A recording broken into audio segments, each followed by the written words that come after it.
I got a 2004 Lexus ES330 here.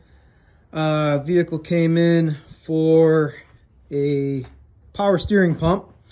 The pump had been making noise for a while, and as I pulled the vehicle in, I noticed that it was making a what appeared to be a serpentine belt noise, but kind of sounded like it was coming from the front of the engine. And so I poured some water on the main serpentine belt for the alternator. Noise did not go away.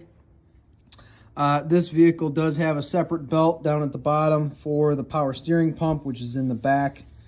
Power steering pump still works. It does make a little bit of noise, but it's definitely not the cause of the noise that I'm hearing right now, because I have both belts off, the power steering pump belt here and the regular serpentine belt. They're both off. Sounds like a timing belt. And behind this cover right here is a timing belt. You can hear it a little bit, not as loud as it was before, but it kind of sounds like a chirping noise. And it does get louder as I rev it up. All right, guys, we've got the front cover off of this.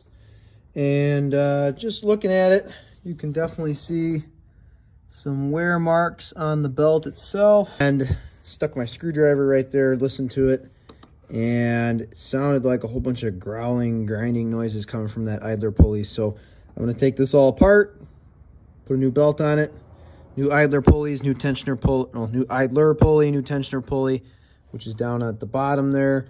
And of course, a new water pump, because once you get all this apart, you can get to the water pump, and there's no sense in not doing the water pump when you have everything apart. As I'm taking this car apart, I just wanted to show you guys, I've got my timing marks lined up. You can see the mark there on the sprocket, and then there's a mark right there. You want that mark to line up.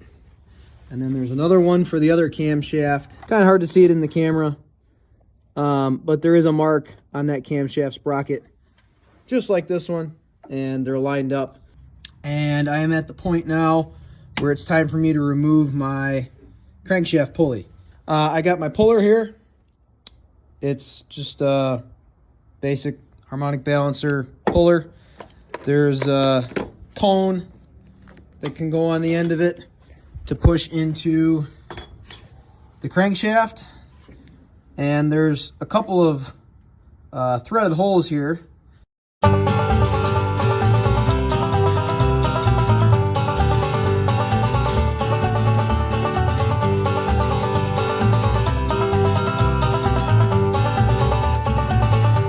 And then I'm gonna grab my impact gun and I'm gonna tighten this middle screw, and that should pull the harmonic balancer pulley, crankshaft pulley, whatever you want to call it, off of the front of the engine. There it goes, zipped right off. I will loosen this up a little bit so I can get it out of here. And there is our crankshaft pulley. Pretty slick. I can work on getting the rest of this front cover off of here. And one thing I don't think I showed you guys earlier is this belt is a little loose. So if I grab a hold of it, I can wiggle this thing quite a bit.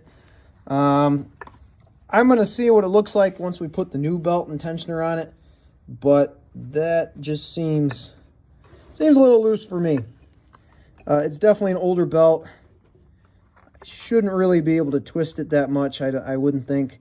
I've seen a lot of belts that are tighter than that. I've got the front cover off, and inside of here, behind that crankshaft pulley, I can see what appears to be rubber shavings, kind of like what you would see on the inside of a tire after you grind it down to make a patch.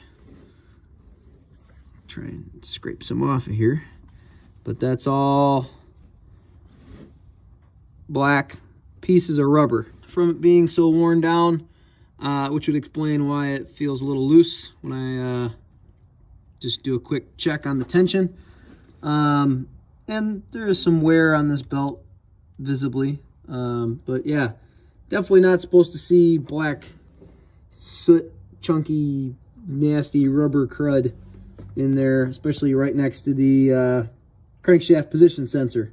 All right, so I've got the timing belt off, and looking at it, you can definitely see some visible signs of wear. We've got our camshaft sprocket here and over there. Our crankshaft sprocket is the one way down at the bottom. Has its own timing mark as well, which I haven't shown you guys yet. This engine, and every engine's gonna be a little bit different, but this engine has a dot right there. That dot is supposed to line up right there, right next to where it says ASIN. That's where the dot on the crankshaft is supposed to line up. And if that dot lines up with that little hump right next to ASIN, as long as cylinder number 1 is at top dead center of compression, the marks on the crankshaft sprockets should line up with their marks as well, which you can clearly see that that one is. You've got this as a kit. So in order to replace the idler pulley, you could technically buy just the pulley, but what I like to do is replace everything as a kit. So it comes with the idler pulley, which I loosened up that bolt. That wasn't like that before. It comes with the tensioner pulley down here, and it comes with a new tensioner, which is this piece. It bolts right up to the side of the engine. There's going to be a pin inside of it that you have to pull out in order to put tension on the belt once you get everything lined up. And then the water pump is actually right here. This engine has a timing belt driven water pump. Is it leaking? No, but I already have everything apart.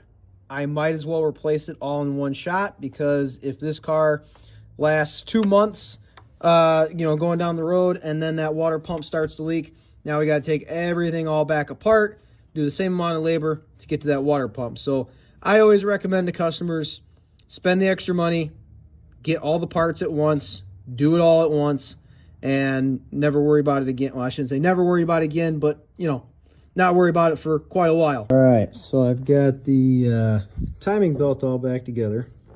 What I did was I got my mark lined up down there, had my marks lined up on the camshaft here, camshaft over there, and I installed the belt coming around this way, and then ended on the tensioner pulley down there. So that way when I pulled the pin on the tensioner, all of the tension would push on the slack of the belt. If you did it going around the other way, then your mark would actually move on your cam sprocket.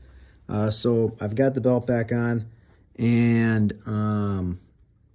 I turned it over by hand 2 times, and then double checked the marks on the camshaft sprockets and the crankshaft down at the bottom. Everything lined up. I even made my own marks here because it's kind of hard to see the marks in the back, so I took a paint marker and made a mark there, which is perfectly fine. The service manual actually says that you can do that if you're reusing the old belt. So everything lined up, double checked my work. I do have the front cover installed, so that way the crank sprocket doesn't fall off, because I'm going to actually start this thing up and just make sure that everything runs the way that it should. I'd hate to put everything back together and then find out that, okay, timing's off a tooth, this thing misfires, now we got to take it all back apart. So what I like to do is get the engine to a point where we can safely start it without everything coming apart. The idler pulley bolt, the tensioner bolts down here, and there's another bolt in there for the tensioner pulley. I torqued all those bolts. Reason being, if that bolt decides to come out because I didn't torque it properly, and the belt falls apart, that's on me, right? And this is an interference engine, so I don't want the valves hitting the pistons ever, especially since I'm the one doing the belt. So I always make sure that if I have any pulleys or sprockets off, that I torque those bolts down before I put the belt on, just to make sure that there's no issues. So real quick, I'm going to start this up. And it sounds pretty good. I don't hear any horrible noises.